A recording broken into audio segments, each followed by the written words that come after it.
Hi ಎಲ್ರಿಗೂ ನಮಸ್ಕಾರ. ಈ ಮಿನಿ ವ್ಲಾಗಲ್ಲಿ ನಮಗೆ ಮನೆಗೆ ಬೇಕಾಗಿರುವಂಥ ಎಲ್ಲ ಅಸೆಟ್ಗಳನ್ನ ಮಾಡಿಕೊಂಡು ಕ್ಲೀನ್ ಮಾಡಿ ಬಾಕ್ಸಿಗೆಲ್ಲ ಫಿಲ್ ಮಾಡಿ ಆದಮೇಲೆ ತರಕಾರಿನೆಲ್ಲ ತೊಗೊಬಂದು ಮಕ್ಕಳಿಗೆ ಬಂದ ತಕ್ಷಣ ನೈಟು ಊಟಕ್ಕೆ ಗೋಧಿ ದೋಸೆ ಮಾಡಿ ಅವರಿಗೆ ಊಟ ಬಡಿಸಿ ಆದಮೇಲೆ ಮತ್ತು ಸಂಡೇ ಬೆಳಿಗ್ಗೆ ಆಗಿದ್ದರಿಂದ ನಾನು ಬ್ರೇಕ್ಫಾಸ್ಟಿಗೆ ನವಣೆ ಹಾಕಿ ಬಿಸಿಬೇಳೆ ಬಾತ್ ಮಾಡಿದ್ದೆ. ತಿನ್ನೋದಕ್ಕಂತೂ ತುಂಬ ಚೆನ್ನಾಗಿರುತ್ತೆ.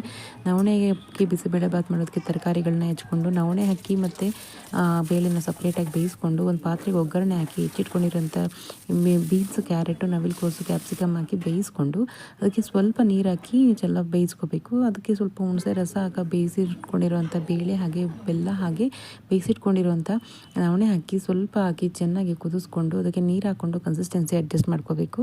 ಫೈನಲಿ ರುಚಿಗೆ ತಕ್ಕಷ್ಟು ಉಪ್ಪು ಬಿಸಿಬೇಳೆಬಾತ್ ಪೌಡರ್ ಹಾಕಿ ಮಿಕ್ಸ್ ಮಾಡಿ ಚೆನ್ನಾಗಿ ಕುದಿಸ್ಕೊಂಡು ಅದಕ್ಕೆ ಫೈನಲಿ ಕೊಬ್ಬರಿ ತುರಿ ಹಾಕಿ ಗಾರ್ನಿಷ್ ಮಾಡಿ ಒಂದು ಒಗ್ಗರಣೆ ಕೊಟ್ಟು ಲಿಡ್ ಕ್ಲೋಸ್ ಮಾಡಿ ಫೈನಲಿ ಕೊತ್ತಂಬರಿ ಹಾಕಿದ್ರೆ ಬಿಸಿಬೇಳೆಬಾತ್ ಕೂಡ ರೆಡಿ ಆಗುತ್ತೆ. ಇದ್ರ ಜೊತೆಗೆ ಖಾರ ಬುಂದಿ ಹಾಕಿ ಸರ್ವ್ ಮಾಡಿದ್ರೆ ತಿನ್ನೋದಕ್ಕಂತೂ ತುಂಬಾ ಚೆನ್ನಾಗಿ